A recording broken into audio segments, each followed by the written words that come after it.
Brought to you by stationhousecoffee.com and patreon.com/inspireddisorder. What you manifest in your mind, you can bring to reality.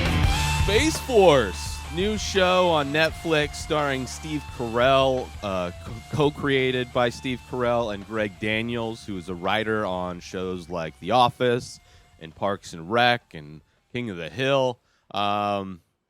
Pretty fun show. I think it's only 10 episodes on Netflix.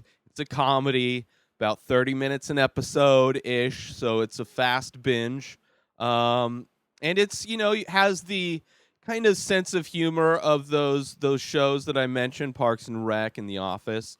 Definitely that kind of high cheese value where it's kind of ridiculous, especially this. I mean, this is a show with great production value. And it's about the Space Force. It's about Steve Carell as a general who gets tasked with kind of building up this new branch of the military for space. And, the government, pretty much all the government employees are, idiots. And it's balanced out by scientists who are the, kind of clear-thinking level-headed type of people. John Malkovich is in it. He plays one of the lead scientists, is kind of the level-headed counterpart to Steve Carell.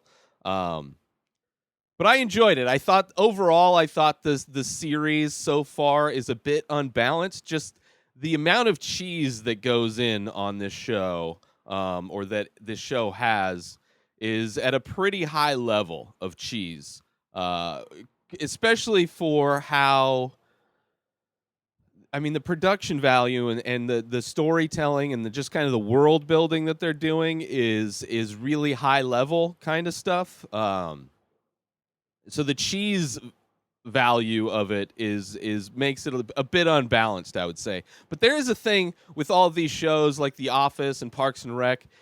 I feel like all of those shows that I'm starting to binge now. I'm going to talk about The Office next week, but it took all of those shows a while to kind of settle in to the characters, because the characters are what make those shows so endearing and so much fun. I mean, Parks and Rec, there was tons of heart, but it was also goofballness, like stuff that it's unrealistic goofballness, but the characters were so fleshed out and so lovable and so much heart that it just was a great show. This one, it is definitely towards the end, you're kind of rooting for different characters and kind of attached to different characters. Jimmy O Yang plays one of the lead scientists that, he starts having, kind of a relationship in a bit with Tawny Newsome, who is a pilot. But it's fun. I think if they do more episodes, they come back with a second season, they probably will be able to do better. But it's cool. I enjoy the show. One thing of the high production value and the kind of premise of the show being a Space Force is that they go to space. They actually go to the moon. The idea is to set up a base on the moon so they can protect our satellites and things like that from foreign invaders. And one of the episodes, there's a satellite gets destroyed to the solar panels get cut off. So they have to try and use a monkey that's been shot into space. Not a monkey, but a chimpanzee, maybe? I don't know.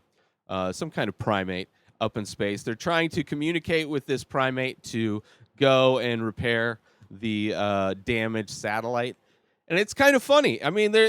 It's definitely a funny show. It took a little bit of getting used to settling into the just high level of cheesiness that is going on. There's also an episode which I really was kind of the pinnacle of cheese that I didn't like. There was this kind of they were doing a skirmish, the Space Force versus the Air Force, and they were trying to test out to see which mechanical suit that they were going to use, which like Iron Man quote unquote suit that they were going to use for the Space Force. So they set up this skirmish, and it was just stupid. They're using Like the whole idea is that the smallest of holes on your spacesuit would render your enemy, useless.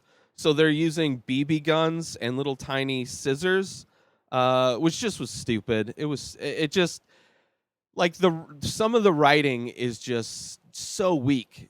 Like that's just it's just so implausible that that would be the situation, that they're going to use these BB guns that you have to pump up to be able to shoot. It felt like just lazy writing. Like they had an idea that would be like funny, but the execution of it, the logistics of something like that were just stupid. But then there's a lot of other things that I really enjoyed in this show. Also, it's also got the Ben Schwartz, who was probably one of the most annoying characters from Parks and Rec, is in this. He plays kind of the social media uh, guy for the Space Force. I enjoy his character more in this than I did in Parks and Rec. Also has Fred Willard is a small part. He plays Steve Carell's dad, who calls in every once in a while, and he's kind of losing it. But I think more episodes, more seasons of the show would probably do it good. Steve Carell does kind of this weird, gruffy kind of voice. He plays his character is almost like in an alternate universe if Michael Scott had joined the military instead of running a paper company. Like I could see he has like kind of that Michael Scott kind of like narrow-mindedness on things, where it's just, but for a general, it's kind of a weird mishmash of a character. But I enjoyed it. I really enjoyed John Malkovich too. I think he is by far the best part of this show. Yeah, it's just, I thought it was fun. I thought it was a fun show. Interesting. Didn't hit it out of the park. It's not like Hollywood, where by the end of it, I was just like, this is an amazing show. But there was enough there that I would like to see more of it. And it's a show that I didn't even know was coming out. For some reason, I thought Space Force was going to be an Apple TV type of show. I thought that's where it was going to be released, or Apple TV Plus, or whatever they call it, whatever their streaming service is, which I haven't really heard anything good from any of those shows, so I haven't looked into watching them. But when it came out on Netflix, I figured, why not? I mean, I needed something to review. There's not a whole lot of new movies coming out, so a new TV show is a lot of fun.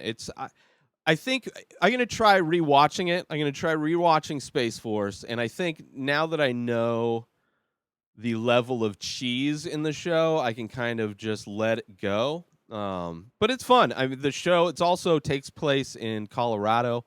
There's a secret base for the Space Force is in the mountains of Colorado, and yeah, which is kind of cool seeing a place that I lived for a couple years.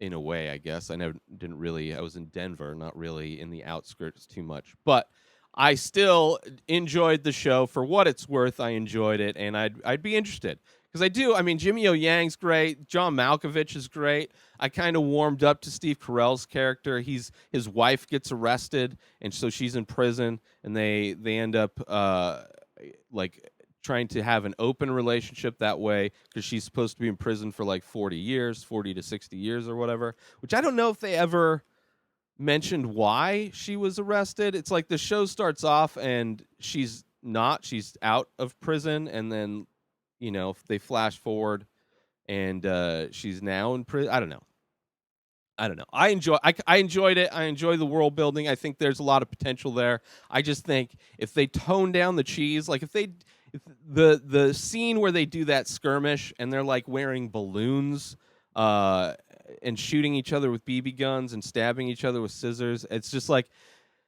that level is just a bit too much. But then when they go to the moon, I thought it was pretty fun. So overall, it was a fun show. It was a fun show, worth a watch. It's kind of a weird high concept premise. So I don't know how well that's going to play out in the long run, but I enjoy it. It's interesting, kind of like Upload. Very interesting. Kind of takes a little while to really feel the vibe of the show. But once you're in it, I think it's a fun ride. So go check it out if you're looking for something new to watch on Netflix. Space Force. Be sure to check out our sponsor, StationHouseCoffee.com and Station House Coffee on Instagram for small batch, single origin, premium coffee brewed in Vermont, shipped directly to you. Make sure you follow Station House Coffee on Instagram and go buy your coffee at StationHouseCoffee.com. Also, check out the newly released Patreon, patreon.com/inspireddisorder. For only $3 a month, you could become a member, get access to the full week of The Ray Taylor Show, binge the full week in video and audio form, save massive amounts on the many faces with a coupon code that's specific to Patreon, and you also can download the raw PSD files, the Photoshop files for all the Photoshops that I do. So for only $3 a month, become a member over at patreon.com/inspireddisorder and get all those benefits and more. Patreon.com/inspireddisorder. New episodes come out every single day. Subscribe on IGTV, YouTube, and everywhere else podcasts are found. Go binge the full week over at patreon.com/inspireddisorder. Buy the merch for The Ray Taylor Show over at inspireddisorder.com and follow The Ray Taylor Show on Instagram. Have a wonderful day, everybody. Peace out!